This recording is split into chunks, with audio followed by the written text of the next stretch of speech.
So it seems as though Saucy Santana is ruining his career before it officially truly takes off in mainstream society. Good morning, good morning. It's your girl, Miss Little Color, coming to you out of NYC on this quiet Wednesday morning. So this is something that I've known about for about a week ago. And I gotta say, it's really disturbing to see men talk about little girls in terms of their looks and their features and their hair texture. It's really, really, really disturbing. And I want to say this first and foremost. I think Saucy Santana is a very, very talented rapper that has the potential of being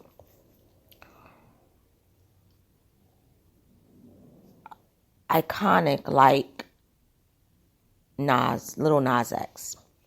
But the problem is, and Lil Nas X has done this too, there is this pattern of before certain men make it, they talk badly about black women and even black children. And it's usually black little girls. So Saucy Santana, and I'm going to say I'm late with this, but hey, it is what it is.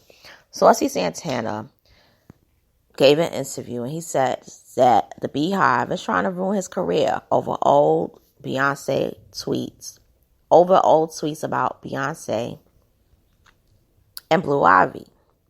So it reads, Saucy Santana seems to be on track to having a career-defining year. With cover stories from Teen Vogue and Paper Magazine, he's continuing to break down barriers for the LGBTQIA plus hip-hop artists through his unapologetic nature. But as Santana embarks on a wave that looks to solidify his spot in hip-hop's future, his past seems to have other plans. Ahead of a scheduled live show in Houston, Texas, Saucy Santana's tweets from 2014 resurfaced, showing a strong disdain for Beyonce and Blue Ivy.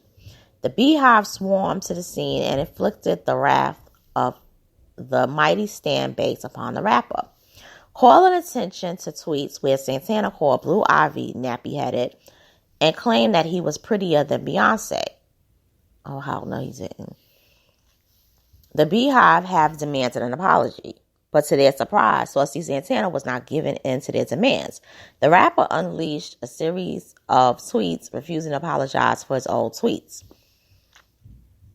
So there's this one tweet that says the man deleted his tweets, but they resurfaced. So his handle, which is interesting, is Material Girl. And it reads, I just want to be Blue Ivy, nappy-headed, and it has all the crying emojis, and it has the big eye emojis. Then there's another one that reads, I'm sorry, but Northwest clears Blue Ivy. Have several car seats blue. Just said this yesterday. Then the third one reads, I never had insecurities. I wouldn't give a F if Beyonce was standing next to me. I still think I'm prettier than her. Okay. So that was almost a year after the first one. Then almost 2 years later, he's still going at Beyonce, and it reads, looks dry. She looks dry to me. Retweeting at Bay Humor. Beyonce with that MF pregnancy glow.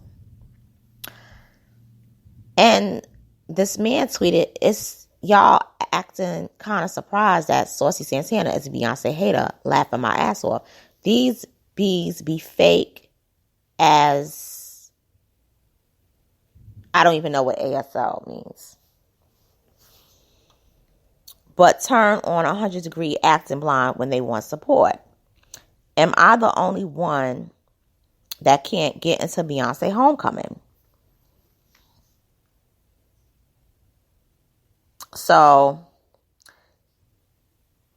that's what this man tweeted. Now, from my understanding, he's about going on 30. He's pushing 30.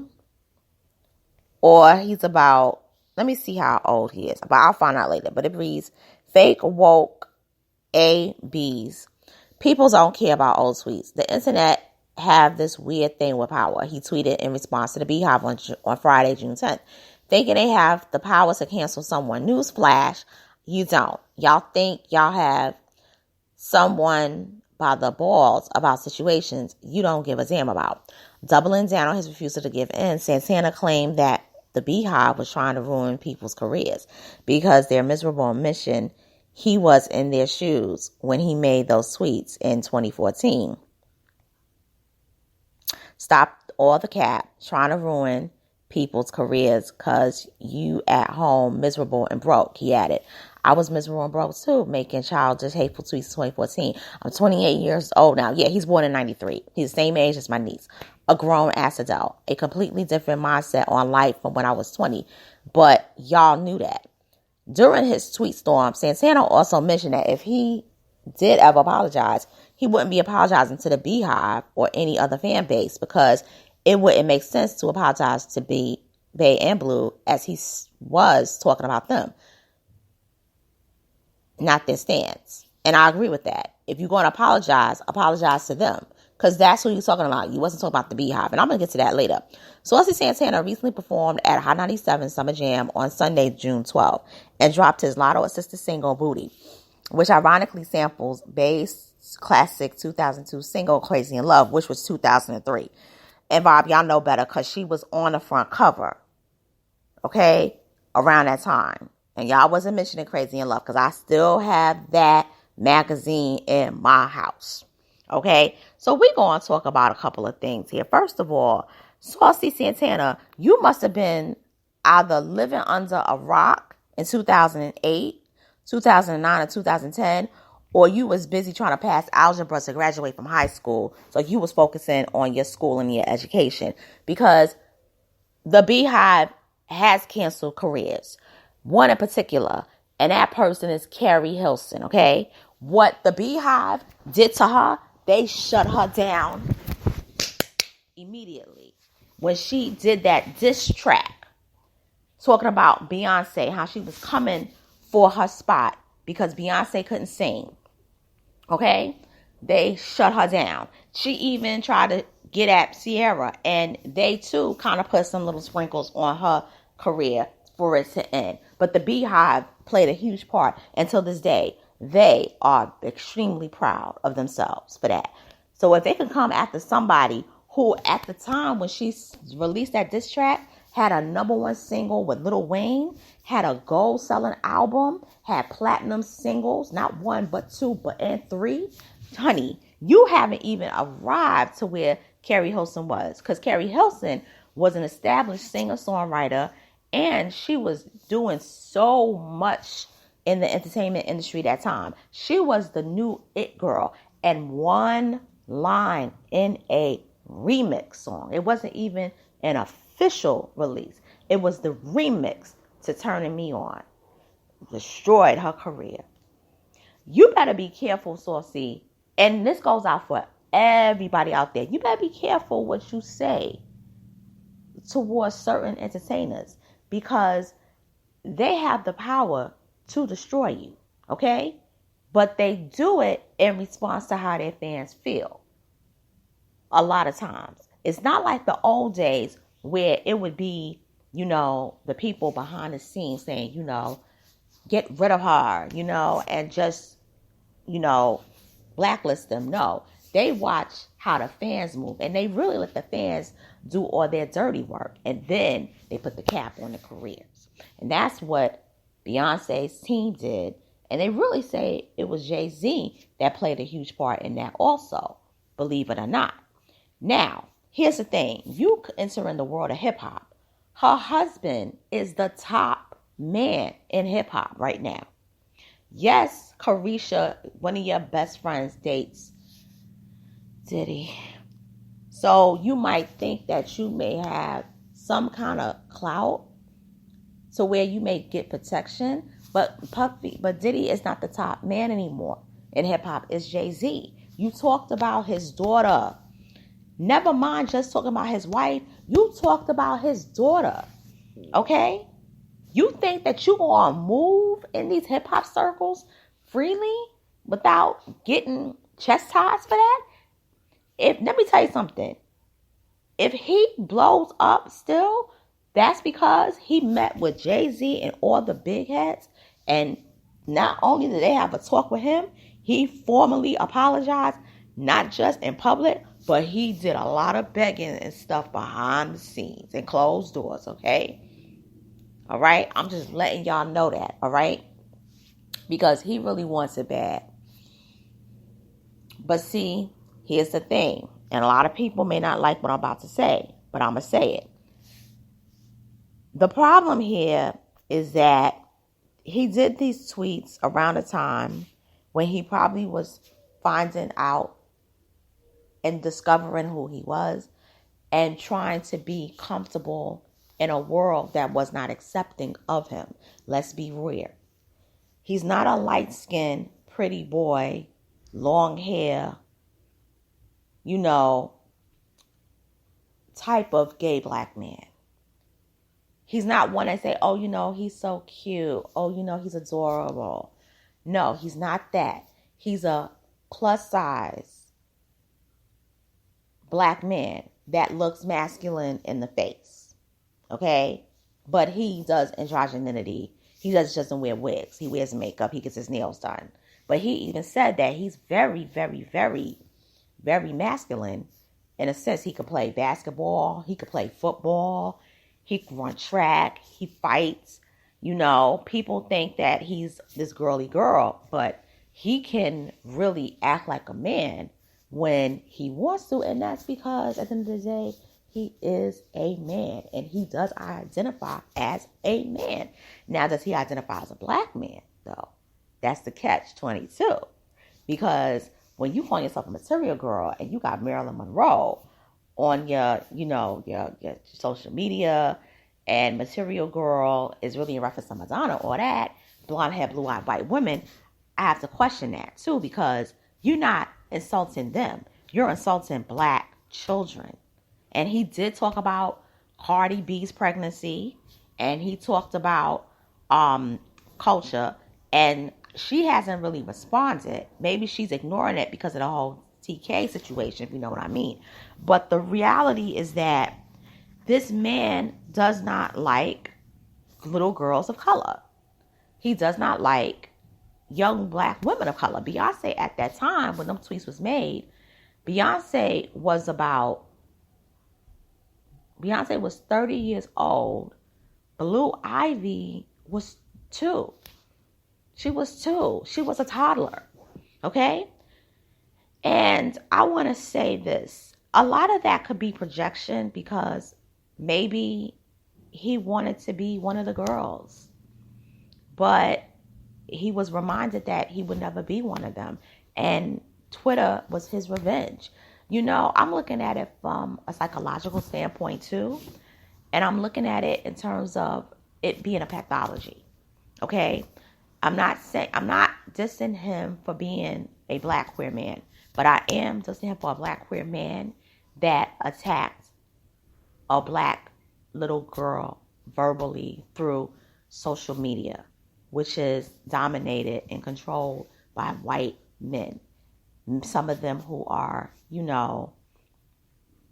identified in his community as well. And those tweets were promoted and they weren't scrubbed. He thought he'd scrub them, but they weren't. But to the people out there who's part of his team, the opportunity that this could have been a formal apology, he didn't really do that. Instead, what he did was he doubled down even more and he posted a photo of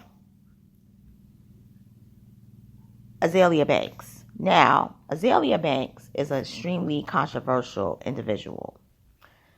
And Azealia Banks is a woman who basically does the house music. She's very iconic with it, in my sense, particularly like her spaces of fans come from Europe. But people in the U.S. don't like her. When Break My Soul made its debut at 11, I believe it was 11 p.m. that Monday, he posted her debut album, 1991. And it was a petty move. Because what he was doing was saying that this is the queen of house. This is the woman who does house music, not B. I'm not going to even read that article, but I will certainly post it on my page. I will post it also under the video on YouTube. But he has disrespected Beyonce. And the Beyhive is going to destroy him before he even pops off. And it's going to be sad. But here's the thing. He also posted Madonna's celebration. His idol, Material Girl. That's also a jab. Because Madonna, it's a known fact, does not care for Beyonce because Beyonce took her spot as being the queen. And she wanted to be the queen of pop so bad and thought that she had it clinched in when Whitney passed away. But the torch was handed to Beyonce officially, and she's been mad over that. So, in the end, this is what I'm going to say. Talent is talent. But many people have talent. But talent can only get you but so far. What really gets people through the door is tact. That's a word a lot of people don't hear. And tact basically is being strategic and cautious with your moves. And a lot of that deals with being sensitive and dealing with people, particularly when situations like this goes down. Okay? Being tactful will, believe it or not, get you through the doors. It's not about being nice. It's not about being a sweetheart. It's about being tactful. It's about a keen sense of what to do or say in order to maintain good relationships with others to avoid offense.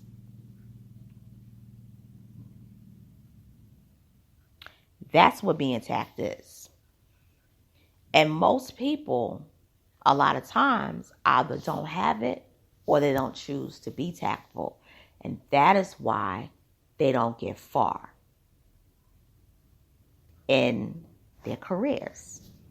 Whether it's entertainment, whether it's being a multi-million-dollar athlete, whether it's being a person behind the scenes, whether it's being independent with your talent, hey, whether it is you working in your career and you're trying to move up, don't have tact. It's about being strategic. And a lot of people either don't know how to do it or they don't give a damn. And I think Saucy Santana is a person that's been hurt a lot of times. And I think he's been hurt by black women too. To where it's like, I don't care about y'all. I'm going to use y'all for what y'all got so I can get where I want to be. And that's all. He sees whiteness more of being where he needs to be. And that's my opinion, and where he needs to respect more so than black women. And that's what he feels that it is, fine. But he's lost a lot of support from a lot of people, particularly black women, I could tell you. And if he still continues to keep it up, he's not going to be where Lil Nas X is. And with that being said, I'm signing off. I want to thank y'all for listening to this commentary. I know it's 20 minutes long, but I had to say a lot. I had to, because this is a topic that I wanted to speak on, but I didn't have the time and chance to, but I'm glad I waited. And y'all have a good day. Take care. And later.